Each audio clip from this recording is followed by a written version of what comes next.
Hello and welcome to another MSDP tutorial video. In today's video, I'm going to walk us through the process of mapping the MIDI control and MIDI note values from our MIDI controllers onto the parameters in our MSDP modules. For today's video, I have my webcam set to focus on my Arturia Minilab controller so that you can see myself change the parameters and see those changes update the modules in real time. In a large enough MSDP project, you can have a controller mapped onto as many modules as you want, but for today's demonstration, I'm going to keep it simple and just show off a couple of important changes that we can make to the audio file player. I'll be focusing specifically on how to set the play to toggle on and off, and how to change both the volume dial and the speed number box to get a variety of different sounds from our Minilab controller. Let's start by simply hearing the sound that we're going to be working with.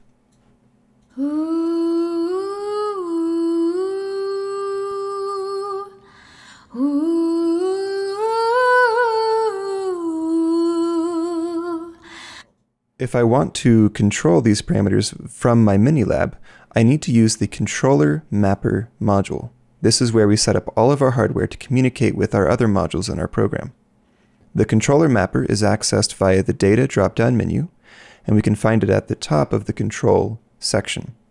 There it is right there. So the Controller Mapper allows us to choose one of our pieces of hardware or one of the virtual controllers, and then allows us to map these potentiometers, MIDI keynotes, onto any parameter and any parameter change that we may want to make for our project. We have the ability in one Controller Mapper to select up to 16 mappings, and if we need more than 16, we can always add additional Controller Mappers into our project. We can set up any of these mappings by selecting the number from this list of 16. Once that number has been selected, we can use the parameters below this list to set up how we are going to control what parameter and with what dial or value on our hardware. I'm going to start with a straightforward one. I want to use this dial on the far right here, to control the volume on my audio file player. So I'm going to set that to the first mapping. It doesn't matter the order, but it just makes sense to start from the beginning.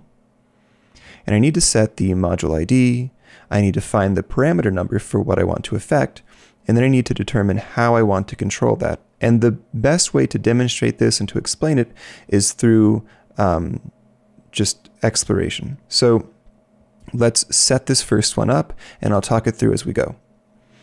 In order to set any mapping to any module, we first need the module ID. This module ID has been set automatically when I generated the module, but we could replace it with anything that we wanted, like audio file 1 or anything else that we wanted. But once it's been set, we can copy and paste that value into the section where it says type module name below. In order to save this value, I need to either click somewhere else or hit enter on my keyboard. So I'll enter that now. And the next thing I need to do is I need to set the module parameter number for what it is in this module that I want to change. If you look through every module in MSDP, you'll see a variety of numbers along with the parameters. That's the module parameter number that we want to set here. And since I want to change the volume, I'm going to look at this dial and see that it says 3 volume, 3 being the parameter number that I want to use. That's the default parameter number, so I can just leave that. And next we need to set the mapping mode. Now we have 3 modes for how our values map onto the parameters in the modules: scale, toggle, and switch.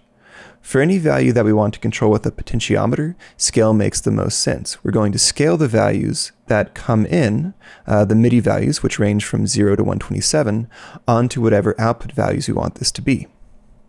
So I'll keep this at scale for now. For volume, a good range to me would be between 0, which is a silence, and 1, which is the initial full volume. And we need to set our low value and our high value for that potentiometer right here and here. I've already have them set to 0 and 1, so that works well. I'm going to ignore the ramp time for now, but I'll come back to that in a minute. Next to that, we see hardware mode, and we can choose either control or note. Now note refers to MIDI note messages, and control refers to MIDI control messages. what comes out of your individual hardware will vary, but we'll see in a moment how we can tell what we're getting. Finally, we'll need to select the control number or the pitch number that's coming in from the hardware.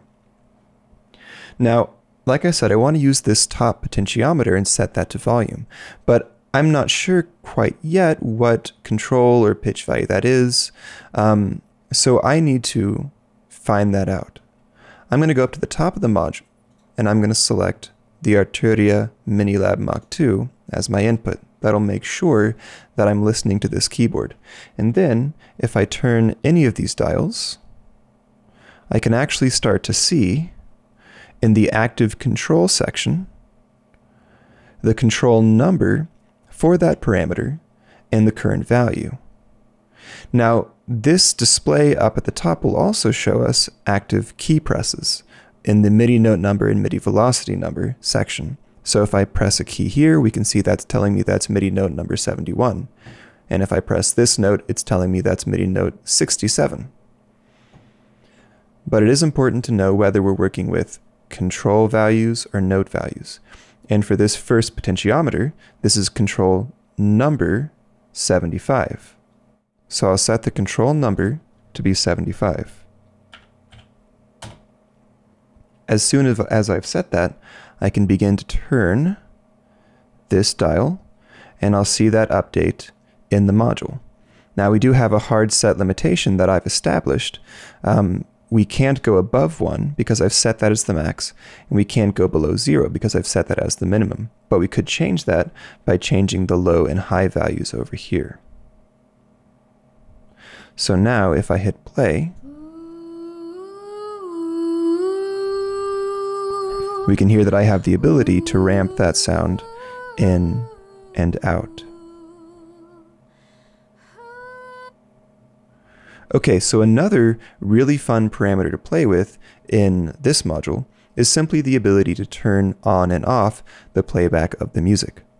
Now, these potentiometers don't make a lot of sense for that because they're values that scale between 0 and 127.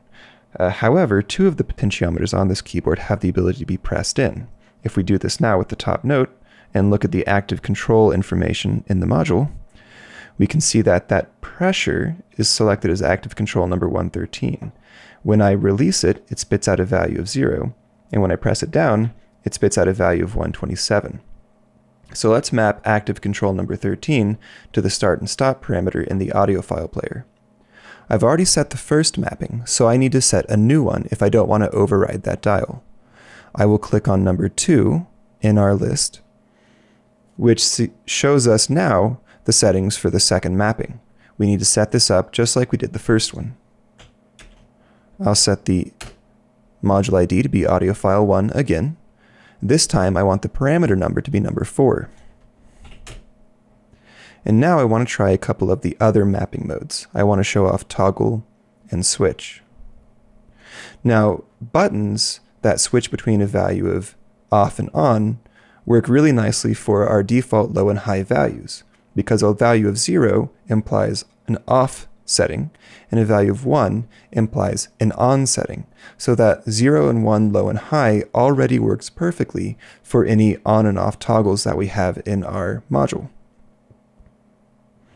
All I need to do now is set the active control number for this second mapping to be 113, and I can demonstrate how the toggle mode works. In toggle mode, when we have any parameter above 0, we will have our high value set. And as soon as that value reaches 0 again, it will go back to our low value. In action, what this means is that as long as I have this pressed down, the voice will play. And as soon as I release it, the voice will stop playing. I'm going to quickly bring my volume back up so we can hear this, and then I can press. We hear that the voice is singing, but I'm continuing to hold this down. And as soon as I release it, she stops. So the toggle works nicely when we can hold a value down and stick with it, but sometimes we need to set values and forget them for a while, or come back to them later. For that scenario, the switch mapping mode works a lot better. In the switch mode, that value of 0 will be ignored. Anytime a value above 0 gets spit out, it will toggle between, or switch between, the low value and the high value in alternation. So what this means is that whenever I press in on this, it will switch our play and stop value.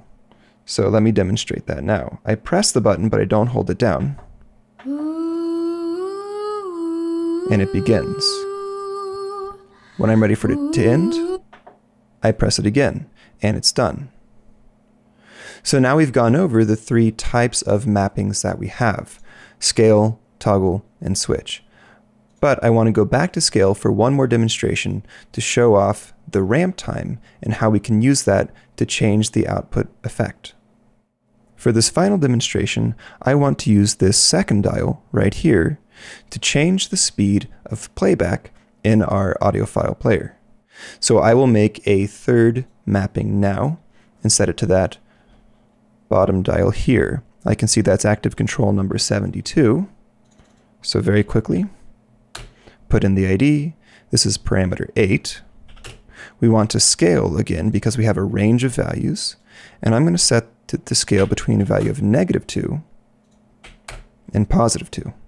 Then I'll set the control to 73.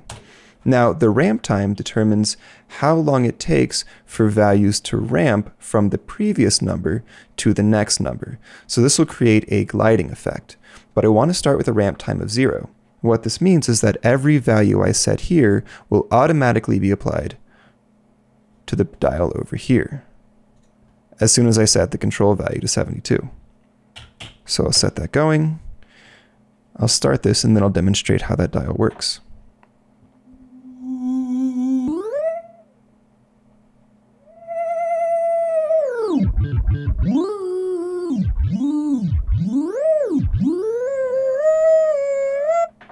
Okay, that's pretty fun, but because we're moving so quickly to these new values, it feels a little bit choppy.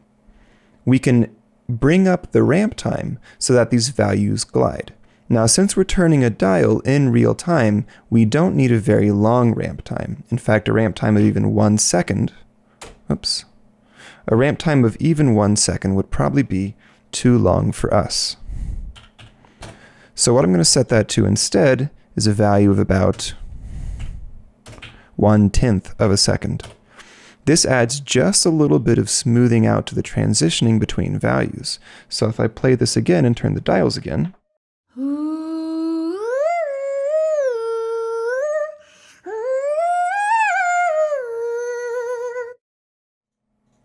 finally, I want to review how we can use MIDI note information to control parameters in ways that we might normally think of using MIDI control data. We can find that MIDI notes, for example, are really great ways of toggling on and off the playback of audio files, which we had set before to this dial here. So I'm going to go back to that second mapping where we set that dial to switch the played button between on and off, and I'm going to choose a MIDI note to play instead, maybe this top key here. When I play that, I can see that MIDI note 72 is being played. If I want MIDI note 72 to control that toggle, I need to go to hardware mode and switch that value from control to note. This will have this mapping listen to the keyboard instead of to the dials. Finally, I need to choose the pitch value. I know that that note is MIDI note 72 because of what I saw in the active information up top, so I'll set MIDI note 72 as my value at the end. Now, hitting MIDI note 72 will start that playback on and off.